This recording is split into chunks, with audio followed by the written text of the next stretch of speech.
One of the secrets of comedy is that the surprise part of any joke must confound the audience's expectations but not confuse them. So we need to confound and not confuse. Nobody laughs when they're really lost, they just get baffled and angry, but some jokes break that rule by confusing us and doing it on purpose.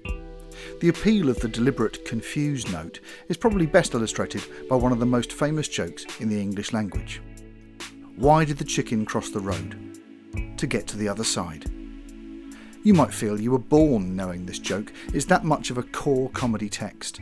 The earliest sighting of it in print can be dated back as far as 1847, so there's a fair chance that it's been retold for almost 200 years. But the punchline isn't a confound for you to decode and enjoy.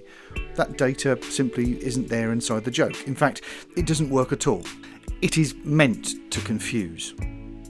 An appealing theory recently did the rounds that the chicken punchline did make sense, that the joke had emerged from the Victorian craze for spiritualism. The other side, of course, was a contemporary euphemism for death. How clever, the chicken crossed the road to die, to get to the other side. I have to confess my guilt at spreading this theory around various pub tables and on some excited podcasts a few years ago, for which I apologise. It seemed so neat, though it now strikes me that a Victorian road is less likely to be immediately associated with roadkill than a modern one filled with motor traffic. The problem is that this nice theory wouldn't explain why to this day the joke continues to be spread by non-Victorian children, who don't use the phrase "the other side" to mean dead. If a joke has a forgotten meaning, it won't stay in circulation. There were countless Victorian gags about seasickness, but we stopped telling them because we don't take many long sea journeys these days. Nobody passes on a baffling gag simply because their great-great-grandmother found it funny.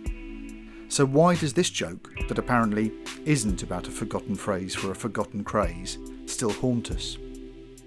The most likely explanation is that the chicken road joke belongs to a vein of anti-humour that goes back at least to the medieval era and was in vogue amongst the Victorians. A well-known example from roughly the same time is the Mad Hatter's riddle to Alice, "Why is a raven like a writing desk?" And there is no answer, just the shape of a joke containing nothing. And that's the joke. The gag is on us, the audience, and depends on the confidence of the teller, just like a shaggy dog story. What's meant to be funny is that the audience overcomplicates its response by looking for clues, but it turns out that the chicken crossed the road to cross the road. The chicken doesn't know it's in a joke, and that's the joke. It's a joke about how joke shape is so rigid and formal that we follow it even if it's emptied of content. Looked at that way, the chicken gag is clever and human and annoying, like a precocious child, its chief intended audience. Human expectations are there to be subverted for the sake of a laugh, even if those expectations are about how we tell each other stuff. It is likely that the chicken joke would have been delivered at the end of a series of other, more standard Victorian riddles, so the banality of its punchline would have landed even more strongly. It's why the joke needs to be delivered with confidence.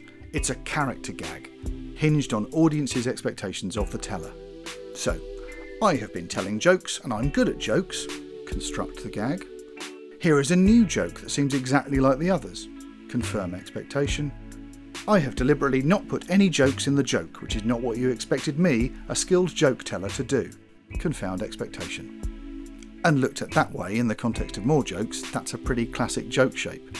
Telling this gag in its proper context is like tripping yourself over in the middle of a confident saunter to get a laugh. Children acquire the chicken road joke and play with it, coming up with their own variations, at the precise point they are learning how to construct and use humour.